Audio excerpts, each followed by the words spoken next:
नमस्कार दोस्तों, मेरा नाम सूरज मिश्रा है और आज मैं कुछ बेसिक टॉपिक लेने वाला हूं। जैसे कि कुछ स्टूडेंट का मेरे पास कमेंट आया था कि यूपीएससी की तैयारी कैसे करें, क्या दिल्ली आना ज़रूरी है या ग्रेजुएशन के बाद करें या उससे पहले करें या एनसीईआरटी पढ़ना ज़रूरी है, history, geography, polity, economics, science, prelims के टॉपिक को कैसे कवर करें, इन सब पे बात करने वाले हैं।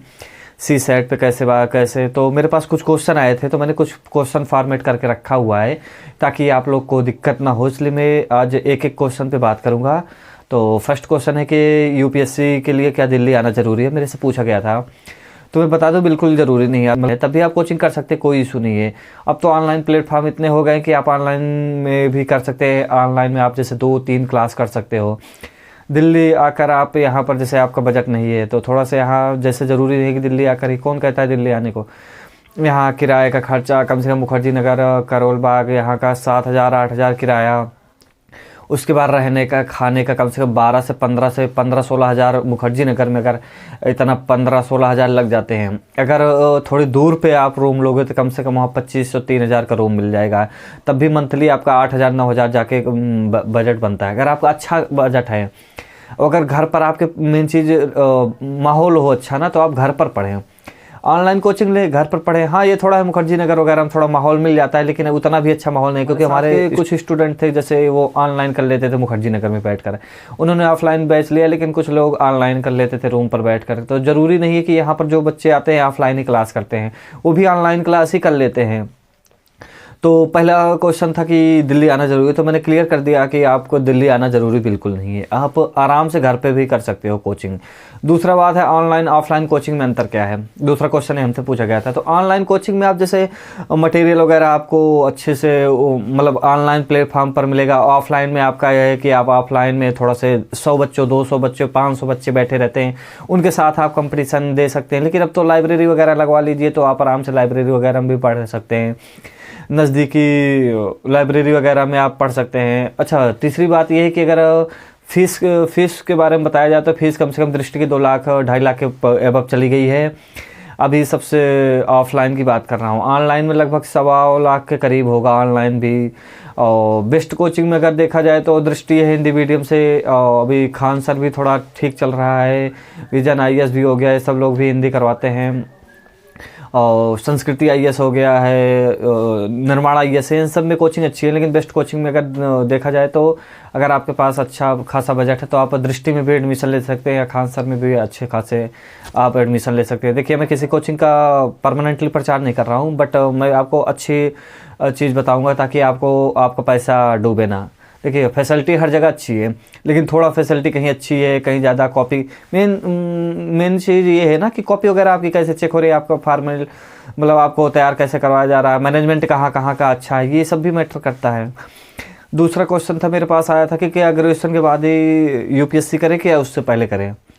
देखिए, इस पर मैंने एक वीडियो भी बनाया था कि आप ग्रेजुएशन से पहले करिए या ग्रेजुएशन से बात करिए। देखिए, अगर आप ग्रेजुएशन कर लिए हैं तो कोई चिंता की बात ही नहीं है, क्योंकि आप ग्रेजुएशन कर लिए तब तो आपके पास वो मजबूरी है करना।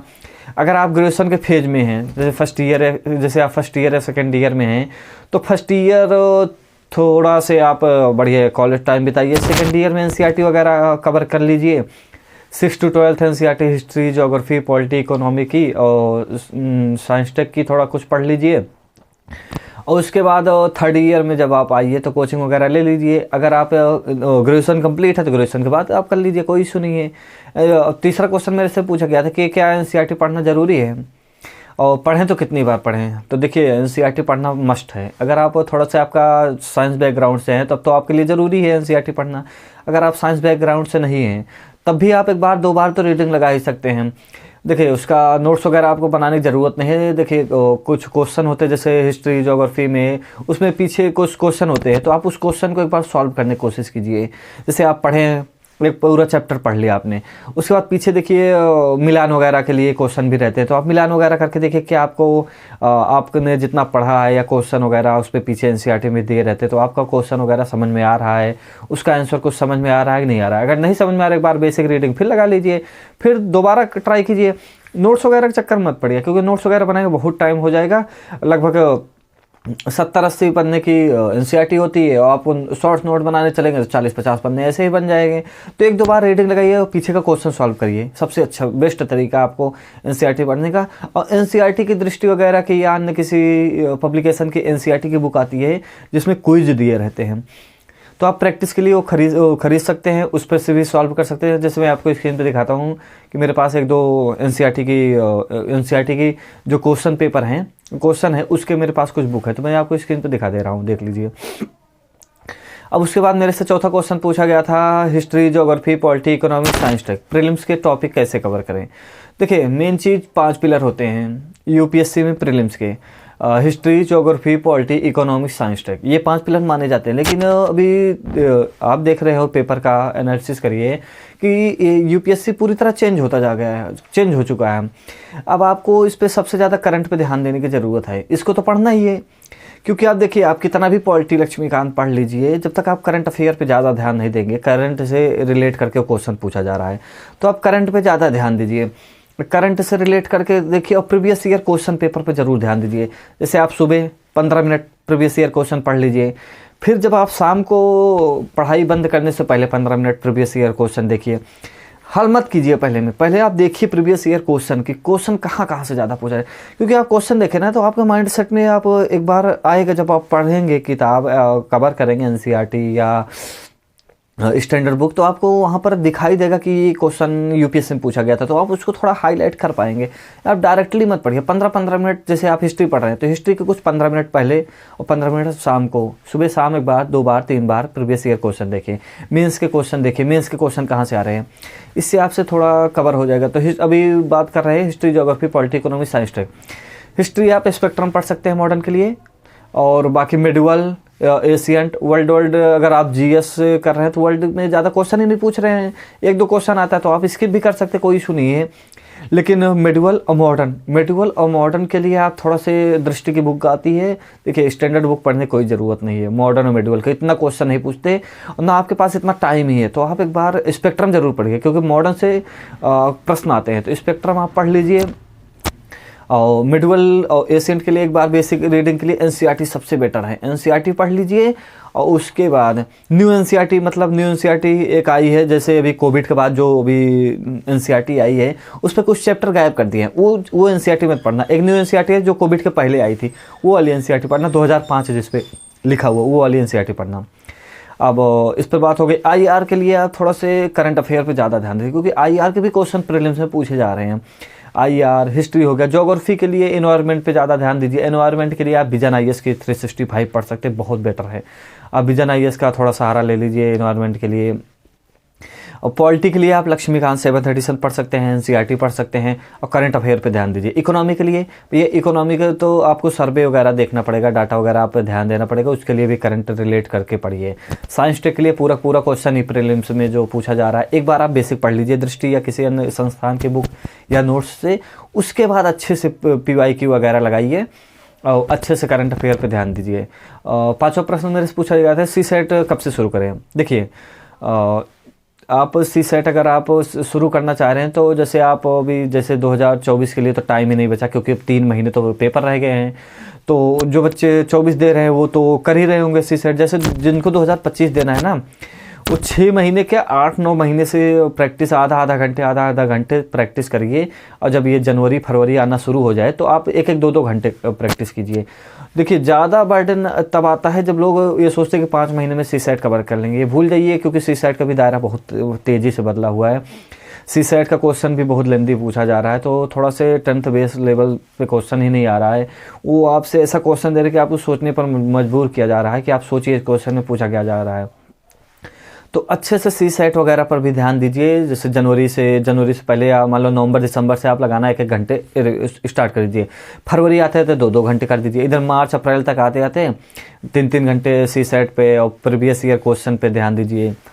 ये हो गया आपका सी सेट का। 2025 में अगर किसी ने पूछा 2025 में यूपीएससी देना है तो कैसे करें, तो अगर आप 2025 में दे रहे हैं ना, तो आप अभी तो आप जीएस पेपर ख़त्म कर लीजिए दिसंबर से पहले। जीएस के पांचों portion history, geography, polity, economy, science, ये कवर रहना चाहिए आपका, ये कंप्लीट रहे। उसके बाद फरवरी से आप थोड़ा से सी सेट वगैरह पर भी ध्यान दीजिए। ऑप्शनल भी कंप्लीट होना चाहिए आपका दिसंबर से पहले, ताकि आपका एक बार रिवीजन इधर फरवरी तक आपका एक बार रिवीजन कंप्लीट हो जाए।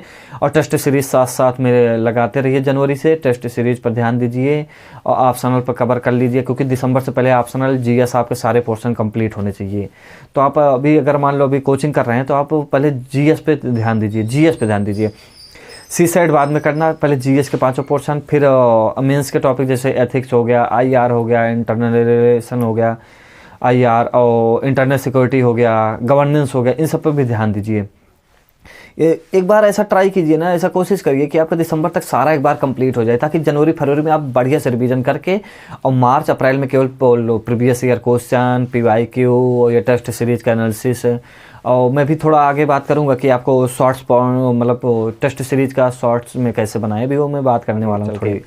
अब एक चीज़ और है कि मेरे से भी क्वेश्चन पूछा गया कि टेस्ट सीरीज कब से ज्वाइन करें। देखिए, जैसे सितंबर अक्टूबर से टेस्ट सीरीज चलना शुरू हो जाता है, चाहे दृष्टि संस्थान हो, चाहे विजन हो, चाहे कोई से भी कोचिंग संस्थान हो। तो दृष्टि में जैसे हम लोगों ने अभी ज्वाइन किया हुआ है, तो सितंबर से हम लोग का चल रहा है, विजन वगैरह का भी। तो सितंबर से आप सितंबर अक्टूबर से ज्वाइन कर सकते हैं टेस्ट सीरीज। अच्छा, टेस्ट सीरीज आप जैसे ज्वाइन कर लिए, अब मैं थोड़ा से आपको टेस्ट सीरीज ज्वाइन करने के बाद मैं आपको थोड़ा से बताता हूँ शॉर्ट्स पॉइंट कैसे बनाएं। मेन बात ये होती है कि टेस्ट सीरीज का शॉर्ट्स पॉइंट कैसे बनाएं। देखिए, शॉर्ट्स पॉइंट बनाने के लिए सबसे बड़ी बात है कि आप पहले क्वेश्चन देखिए, जब आप टेस्ट सीरीज सॉल्व कीजिए, उस पर आप टिक लगाते जाइए, जो सबसे मतलब आपको जो सही आ रहा है उसको आप कर लीजिए। उसके बाद जो इस पर आपको डाउट है उस पर डी लिख दीजिए, डाउट। और जिस पर आपको लग रहा है कि ये तुक्के से हो जाएगा, उस पर तुक्का लिख दीजिए क्वेश्चन के पेपर पे। जब आप सॉल्व करने लगे टेस्ट सीरीज का शॉर्ट्स पॉइंट, तो पहले इस गलत क्वेश्चन, जो आपका गलत क्वेश्चन था, रॉन्ग क्वेश्चन था, पहले आप उसका कुछ शॉर्ट पॉइंट बनाइए। देखिए, जो क्वेश्चन पूछा गया ना, उसी के इर्द गिर्द आंसर बनाइए। जैसे हम आपको एक दो दिखा देंगे अभी थोड़ी देर में कि कैसे बनाना है आपको, तो थोड़ा से इर्द गिर्द ही बनाइए क्वेश्चन के। तो पहले गलत वाला बनाइए ताकि आप रिवीजन कर सके, तो गलत वाला। उसके बाद जो आपको डाउट था या तुक्के में आप लगाया, उसका शॉर्ट्स पॉइंट बनाइए। उसके बाद आप बनाइए सही वाला, ताकि आप मान लो प्रीलिम से पहले एक बार रिवीजन करना चाहे तो जो गलत था ना, आप वो रिवीजन कर लीजिए। उसके बाद जो डाउट में था वो क्वेश्चन रिवीजन कर लीजिए। उसके बाद आप सही वाला रिवीजन कर लीजिए। इसका शॉर्ट्स पॉइंट ऐसे बनाइए। मेंस आंसर राइटिंग कैसे करें तथा मेंस टॉपिक कैसे पढ़ें, ये भी हमसे पूछा गया था। तो देखिए, मेंस आंसर राइटिंग के लिए मैंने एक वीडियो बनाया है, आप उसको वीडियो को देखिएगा, मैं डिस्क्रिप्शन बॉक्स में लिंक डाल दूंगा, आप वहाँ से देख लीजिएगा। मेंस आंसर राइटिंग आप फरवरी तक जरूर करें। देखिए, अगर आप टाइम मैनेज कर ले रहे हैं तो एक एक क्वेश्चन जनवरी के बाद से एक एक क्वेश्चन आप लिख सकते हैं, एक एक क्वेश्चन पर डे लिख सकते हैं। फरवरी तक आप मेंस के आंसर राइटिंग करिए। मेंस के लिए मैंने अच्छी सी वीडियो बना रखा है, आप देख लीजिएगा। अच्छा, एक चीज़ और पूछा गया था कि पढ़ने के बाद याद नहीं रहता, कैसे पढ़ें। देखिए, एक दो बार तो पढ़ने के बाद किसी को भी नहीं याद रहता, आपको भी नहीं, हमें भी नहीं याद रहता। तो उसका कुछ यही सोल्यूशन है कि आप जैसे पढ़ते रहिए, एक बार रीडिंग लगा लीजिए, दोबारा रीडिंग लगाइए, तो कुछ शॉर्ट्स की पॉइंट आप नोट करते जाइए थोड़े से छोटे से कॉपी में, ताकि आपका मान लो लक्ष्मीकांत है तो 40-50 पन्ने से ज़्यादा लक्ष्मीकांत की पूरी बुक का 40 से 50 पन्ने का आप शॉर्ट्स पॉइंट बना लीजिए, ताकि आप रिवीजन कर सकें पेपर से पहले। क्योंकि आप रिवीजन तभी कर सकेंगे जब आपके शॉर्ट्स पॉइंट होगा, क्योंकि बाद में तो याद वाद रहता नहीं है। तो शॉर्ट्स पॉइंट जरूर बनाए, तब आपको याद रहेगा। कम से कम बार बार रिवीजन कीजिए। अगर मान लो आप दिन भर में 9-10 घंटे पढ़ रहे हैं तो 3 घंटे रिवीजन के लिए रखिए और 6 घंटे नया चीज़ पढ़ें। क्योंकि रिवीजन करेंगे आप, ये समझिए कि आपका टाइम वेस्ट नहीं होगा। लोग सोचते हैं अगर नया पढ़ लेंगे और रिवीजन ना करें तब तो भूल जाएंगे, क्योंकि अगर कोई भी टॉपिक आप पढ़ो और रख दो तो अभी भी किसी को नहीं याद होगा, भूल जाएंगे। तो इसलिए शॉर्ट्स पॉइंट बनाइए। और अगर 9 घंटे आप पढ़ रहे हैं तो 3 घंटे रिवीजन के लिए रखिए और 6 घंटे आप नया सब्जेक्ट पढ़ें। आप शॉर्ट्स पॉइंट मैंने बता दिया है। करंट अफेयर कैसे कवर करें। करंट अफेयर के लिए सबसे महत्वपूर्ण बात यह है कि करंट अफेयर कैसे कवर करना है। देखिए, करंट अफेयर आप दृष्टि की मैगजीन फॉलो कर सकते हैं, विजन की या ध्येय, ये जो भी मैगजीन आप फॉलो कर रहे हो। हिंदी मीडियम के लिए बेसिकली है कि आप विजन या दृष्टि में कोई भी चूज कर लीजिए। देखिए, मेरे पास एक सैम्पल पेपर है, मैं आपको स्क्रीन पे दिखा रहा हूँ। विजन की मैगजीन मेरे पास है, तो अभी विजन की मैगजीन में पढ़ रहा हूँ, तो दृष्टि का भी पढ़ता हूँ, विजन का भी थोड़ा देख लेता हूँ, थोड़ा इधर उधर को क्विज वगैरह। उस पर दिए रहते हैं दृष्टि में, तो थोड़ा सा आगे पीछे क्वेश्चन भी दिए रहते हैं, तो देख लेते हैं हम।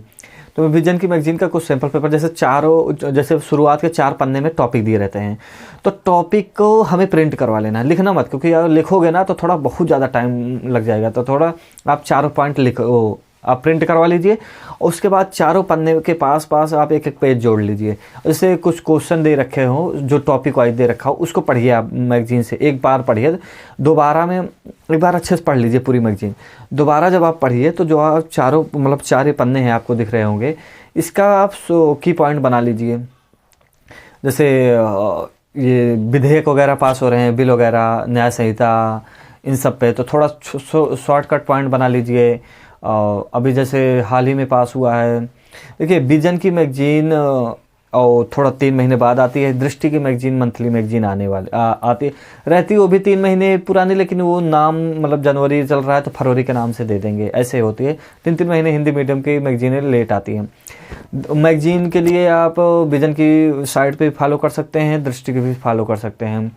उस पर आप जैसे आप टॉपिक पढ़ें, उसके बाद उसका क्वेश्चन एक बार हल करने की कोशिश करें। आपको दोनों वेबसाइट पे मिल जाएगा, चाहे दृष्टि के क्वेश्चन सॉल्व कर लीजिए, चाहे विजन पे।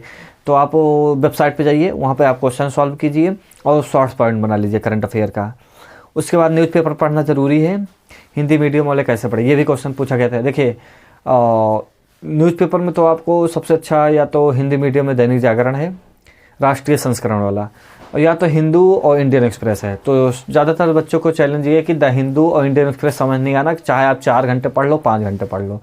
तो भैया टाइम वेस्ट मत करो। अगर हमें एक ही जगह सोर्स मिल जा रहा है, शुरुआत में है, तो आप राष्ट्रीय संस्करण पढ़ें। राष्ट्रीय संस्करण पढ़ेंगे तो आपकी रीडिंग कैपेसिटी बढ़ेगी।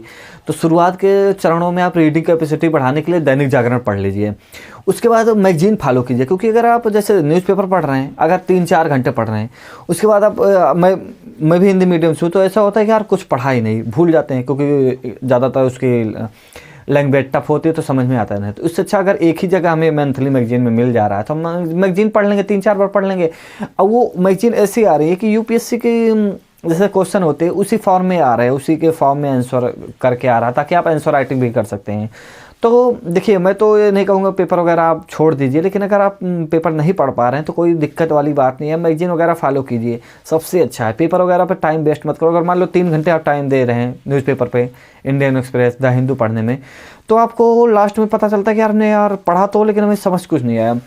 तो वही अगर 3 घंटे में अगर मान लो आप मैगजीन पढ़ रहे हो, तो कम से कम आप 10 टॉपिक पढ़ लोगे और 10 टॉपिक आपका कवर हो जाएगा। और दोबारा जब रिवीजन करोगे आपको याद आ जाएगा, थोड़ा की पॉइंट बना लीजिए। तो न्यूज़पेपर के लिए मैं क्लियर कर दिया हूँ, अगर पढ़ना है तो राष्ट्रीय संस्करण पढ़ें, द हिंदू, इंडियन एक्सप्रेस पढ़ सकते हैं हम, लेकिन अगर नहीं समझ में आ रहा है तो कोई दिक्कत वाली बात नहीं है, मैगजीन फॉलो कीजिए। उसके बाद एक प्रश्न मेरे पास था, क्या प्रीलिम्स पास करने के बाद मेंस की तैयारी करें? कुछ ऐसे भी स्टूडेंट मेरे से पूछे थे। तो भैया अब वो ज़माना चला गया, जब आप प्रीलिम्स पास हो जाएंगे तब मेंस की तैयारी करेंगे। अब तो प्रीलिम्स मेंस साथ में तैयारी होती है, प्रीलिम्स के साथ साथ ही मेंस के टॉपिक कवर कीजिए।